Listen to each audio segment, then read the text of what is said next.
city big is like an understatement of the century. This place has more than 20 million people, and the city is a real tangle of noise and concrete.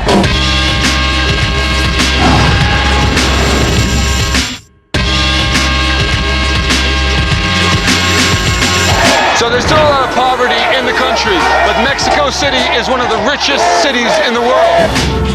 So maybe that's why Mexico has become the world capital of kidnappings. There are more than 500 of them each month in the country, 30% of which happen here in the city.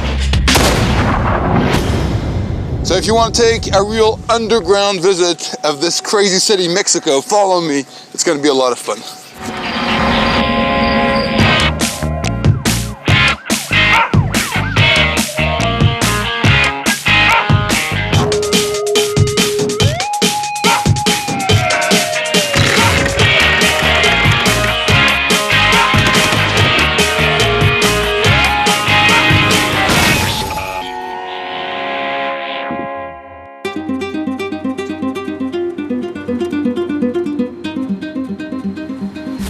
Mexico is one of the oldest metropolises in America, and today it's the world's third largest city.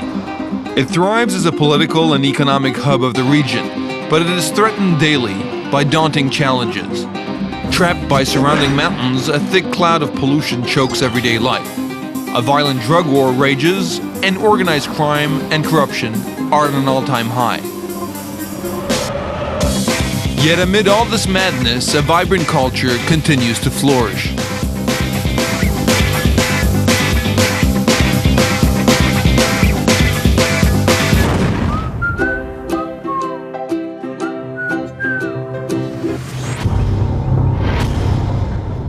As everyone knows, Mexico is heaven for divers. On one side, you've got the Caribbean Sea, on the other, the majestic Pacific Ocean. Well, I'm going to be diving here in the heart of Mexico City because this city has one of the biggest sewer networks of the world.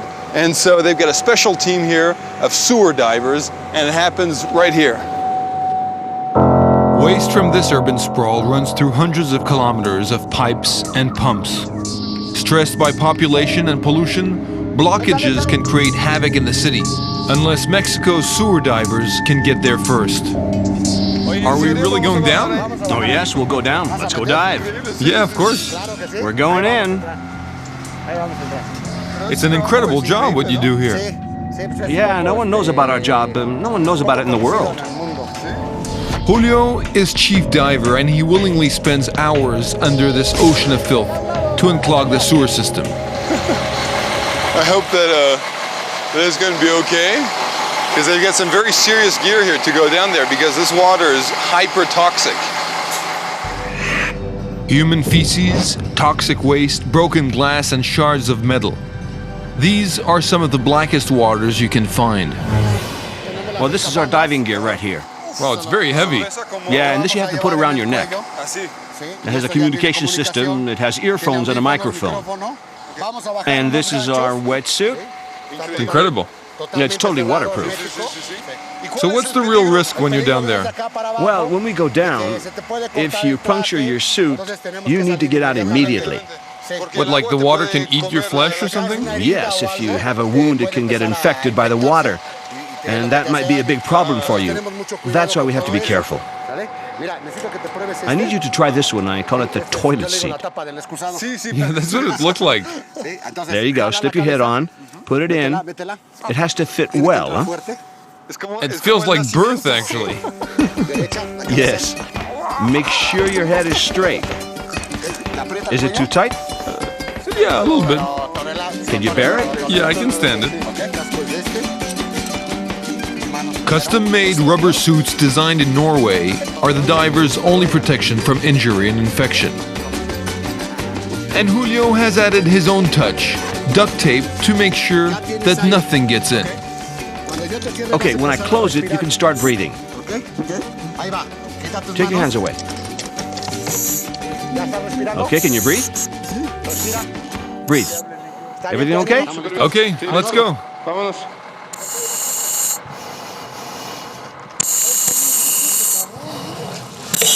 Well, I've been diving all my life, but I must say this is the first time ever. Wow, this is really crazy. Oh my God.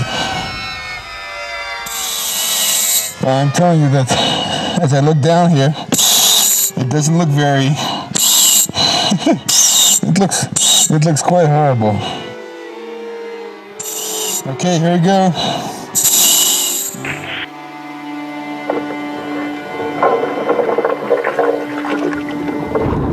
Julio's job is to clear out the clogged pumps by hand. There are only a few daring enough to dive in these conditions. And after 20 years, Julio is no longer surprised by what people throw away. He's found everything from teddy bears to cars and even human bodies.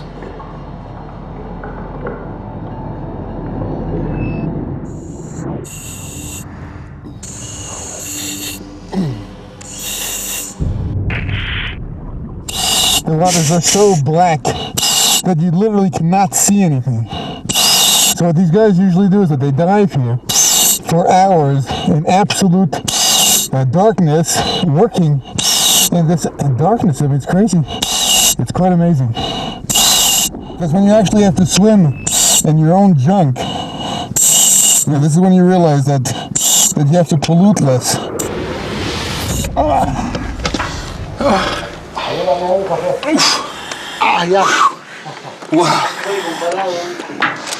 But how can you work in these conditions?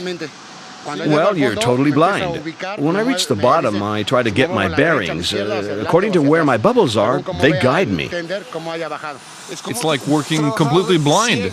Yeah, totally blind. I just couldn't imagine that you saw nothing underwater. Hey, you can't even see your hand in front of your face. Once out of the water, we need to be decontaminated before we can take our suits off. Okay, Julius Caesar, that's your name, right? Yes, it is. You're like the emperor of the Mexican underground. Exactly, and at your service. Well, thanks so much for everything, huh? Thank you, and welcome to Mexico.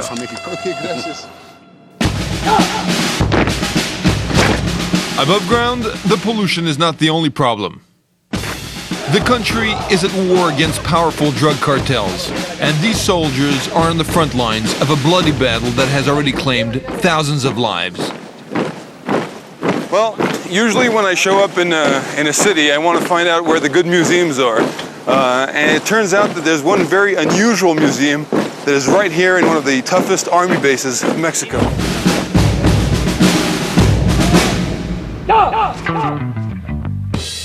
Welcome to the Museum of Drugs. Marijuana, cocaine, opium, heroin, they've got it all here.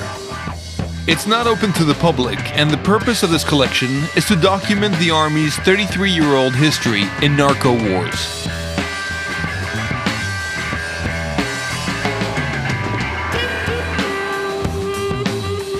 Captain Montane is the curator of this unusual museum. Well, this place is incredible. Yes, it really is. We've been using it since 1985 to train our staff. They're trained on the field, but they come here to learn more about drug trafficking, and in a broader way, its culture, the hiding methods, and also our history of operations against it. For training purposes, there's obviously all of the possible hiding places where the dope is usually stashed, but that's not why I came here.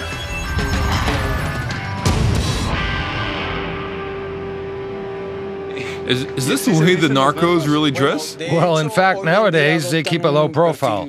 But this is the style they use in the north of the country when they want to show off, especially with jewelry, electronic appliances. But yes, on their own and in their meetings, they dress this way. But do they always have this very, gaudy style? Absolutely. They try to show off all their illegal money. They flaunt their money a lot. But why? Because they come from poor backgrounds? Well, the majority of them come from the lower classes. So when they have all that money, they indulge themselves and want to show off to the others what they've earned.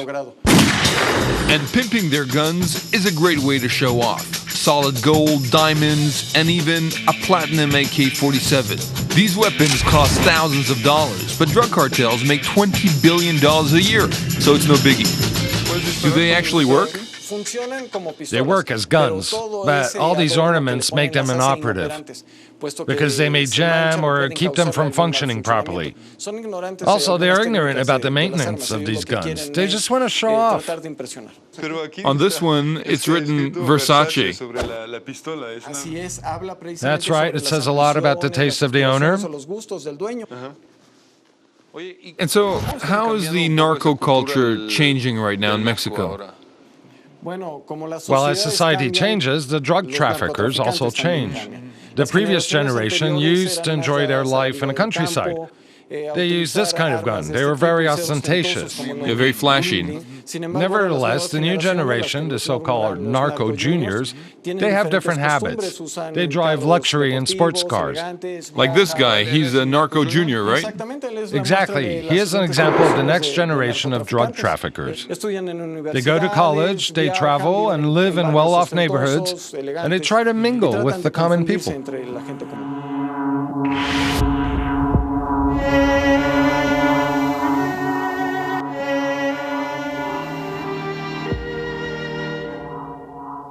The narco culture in Mexico resonates throughout society. In everyday life, machismo, which means exaggerated manliness, is respected, and violence almost revered. Luckily, in the poor neighborhoods of the city, there's another more colorful way to prove your worth.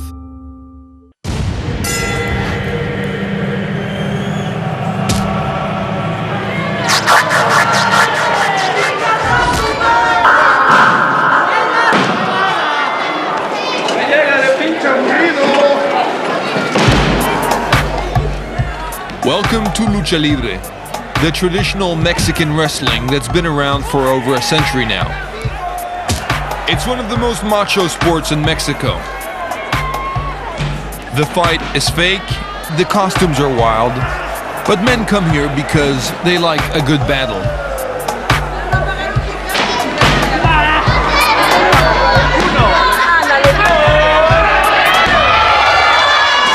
I'm here in El Talpan, which is a pretty poor neighborhood of the city, but like everywhere in Mexico, people love to come see Mexican lucha libre wrestlers. But obviously wrestling now in Mexico has become as popular as, for tourists as guacamole or sombreros. So what I came to see here is quite a different kind of fighter.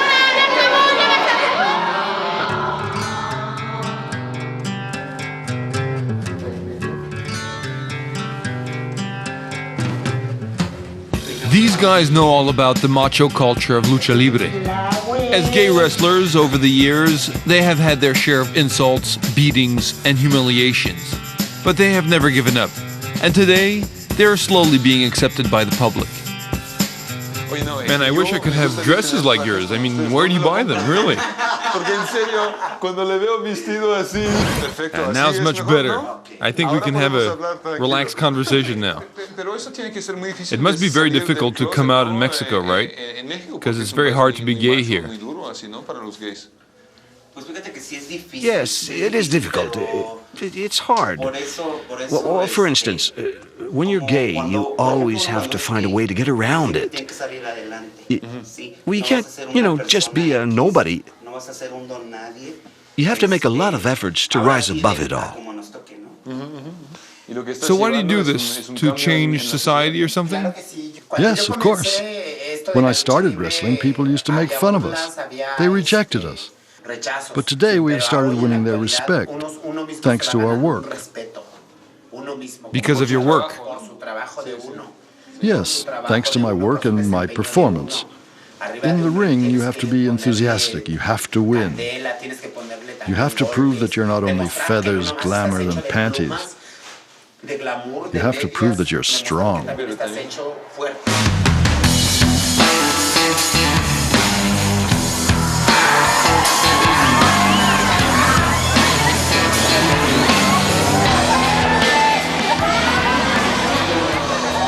Tonight, Lady Gaviota and Diva Salvaje are facing a team of straight fighters. It's a symbolic battle against a society defined by machismo and Catholicism.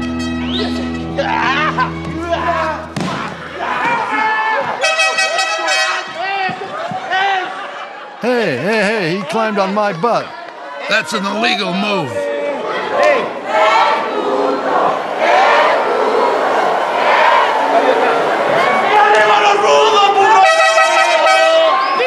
Goddamn pathetic fighter.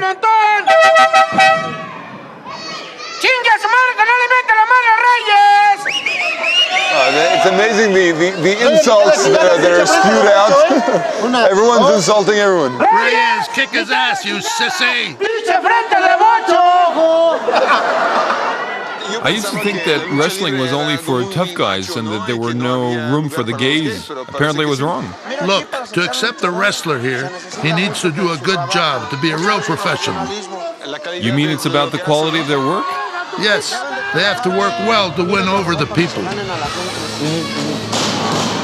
So if they put on a good show, you will respect them, right? Exactly.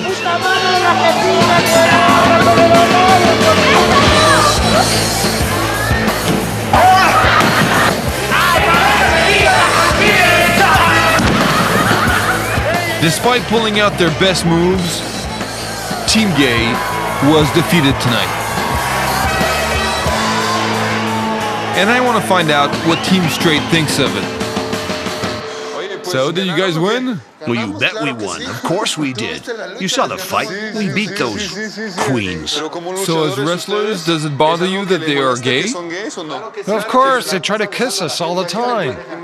Like, just imagine, you go up there and they kiss you. When you're fighting, you're beating them and they grab you and kiss you. Well, obviously that will piss you off. As my partner says, it's a fight between men, so we cannot accept these fairies. This fight is for men, not for little girls. No kissing or dancing. This is for men, right? And today we've proved that we are better than those dancing girls. But in this sport, a knockout is not everything. Playing to the crowds can also win them over. Hey, this was incredible. Did you like it? We want a kiss. We want a kiss. We want a kiss. Let's kiss him on the cheek. We want a kiss.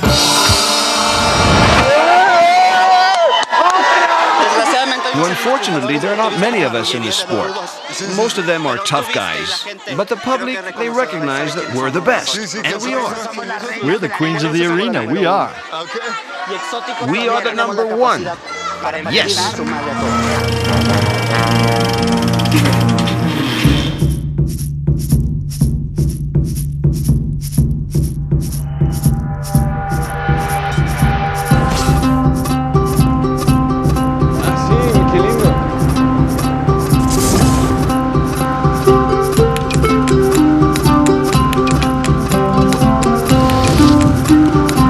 A couple hours away from Mexico City in a community of Indians called the Ñañus. And over the years, they've lost almost 60% of their community to illegal immigration. But they've decided to fight this phenomenon and to try to find ways to keep their people within their community. So they came up with an original and new way of doing so. It's a kind of a strange ceremony that happens every Saturday night, but it only happens when night falls. So we gotta wait.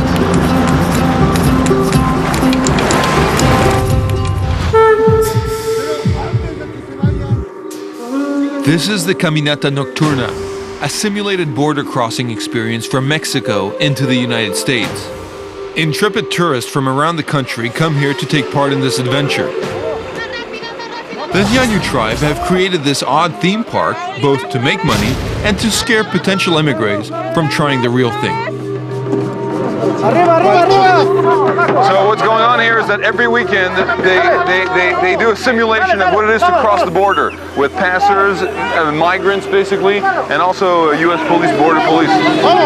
This new tourism activity has been generating revenues and jobs to stop the massive immigration from their Indian community to the U.S. This immigration theme park is actually more than 1,000 kilometers from the Mexico-U.S. border. But the Ñañu try to make the experience as authentic as possible. Every year, hundreds of illegal immigrants die trying to cross the border. Most die from exposure. It's very dangerous. People, listen. So actually, because these Indians have all immigrated to the US, they all know what actually goes on. This is real life stories being played out here as a game, but all this is the real tragedy that happens every day as people cross from, you know, the south to the north, El Norte as they call it, the US. Oh, this is really realistic what's going on here. Yeah, it is. Is that based on your experience? This is how it happens. Julio is one of the tribe elders that has helped develop this project. Come on, let's go.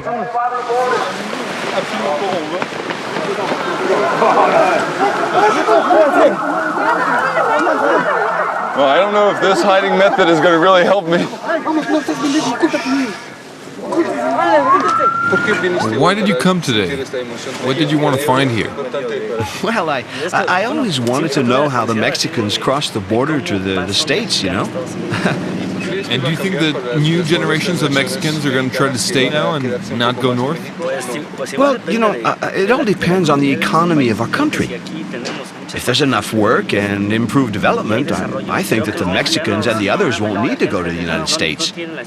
You know, here we can create our own economy and strengthen it. So why travel?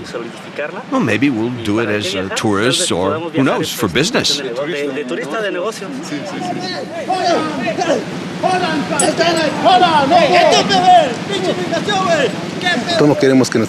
We don't want our people to suffer. This is an example for all of us. We want people to say, you know what? I won't go to the US. I don't have to go there. I'll stay in Mexico, I'll work hard, and I can make it right here. Yeah, so you can make it here. It's a little bit like Obama's Yes We Can, right? You got it. Okay, let's go.